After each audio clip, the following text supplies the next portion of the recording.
Before answering the top questions about MCAP, I want to respond to the many comments about the challenges middle-class families face when it comes to paying for college. We understand what you are saying. Many of us with college-age children who work here at Berkeley are caught in a similar situation. So I just want to offer a few thoughts and suggestions for families who still face financial obstacles, even though they are eligible for our new middle-class access plan or have annual incomes above the plan's $140,000 threshold. Since 2003, the support Berkeley receives from the state has been slashed in half, from about $500 million to an estimated $250 million this year. Unfortunately, there was little choice but to close part of that gap with increased tuition. But we realize that can't be the only solution, and we are doing our part here on the Berkeley campus. We have undertaken a difficult but necessary effort to reduce our operating expenses so we can redirect resources to teaching and research. And at the same time, we are building other sources of revenue in order to constrain our reliance on tuition. Here are a few examples. The size of the university's administrative staff has been dramatically reduced. We have also launched an initiative called Operational Excellence that is designed to increase our efficiency. Through this initiative, we have already saved about $20 million this year. We intend to reach $75 million in annual savings by 2015. On the revenue side, we are currently in the middle of a $3 billion fundraising campaign that has already raised $2.3 billion. One of the campaign's key goals is to raise endowment support for students, and we're proud to report that donations to Berkeley are growing faster than any university in the country, public or private.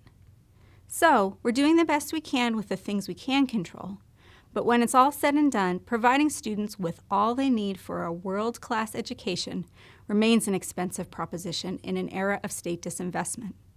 So, I realize that affordability challenges remain, and I want to offer some additional thoughts and ideas.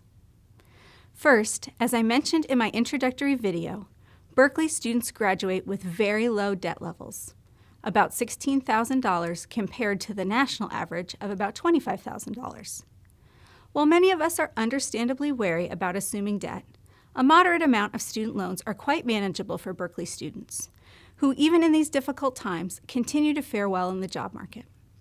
And remember, a recent study found that those holding bachelor's degrees earn about $2.3 million over their lifetime, compared with about $1.4 million for those who don't. In that context, taking on a little debt might just be the best investment you or your children will ever make. Second, beyond our work-study program, there is still a decent part-time employment market in the Bay Area, and many of our students have little trouble supplementing their income, either on or off campus. Third, many qualified students from California are now beginning their collegiate careers in a community college and then transferring to one of the UC campuses. This approach can significantly reduce costs, while still providing a graduate with a degree that will open doors with a broad range of employers across the country. Last year, Berkeley alone admitted more than 5,600 transfer students. Now, let me answer the three other specific questions about MCAP that received a lot of votes. First, the plan applies only to 4 years of undergraduate education, but that shouldn't be a problem for most of you. Over the past 5 years, Berkeley has reduced the average time to an undergraduate degree for a single major to just below 4 years.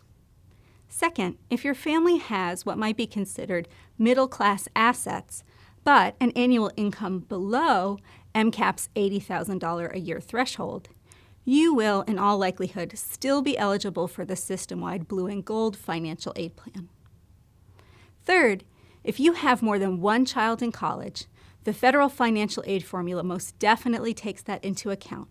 And for most families in the MCAP income range, with more than one kid in college, the resulting parent contribution will actually be lower than 15% of your annual income. Families therefore do get a break for having multiple children simultaneously attending college. Finally, don't be satisfied with the general advice I am offering. File your FAFSA, which is all that's required for most forms of financial aid at Berkeley, including MCAP, and then see what you're eligible for. Or contact the Financial Aid and Scholarships Office for more information. Financial need is complex, but but we often find ways to help people who think they are ineligible for any form of assistance. Just send an email to FAO_UGR@berkeley.edu.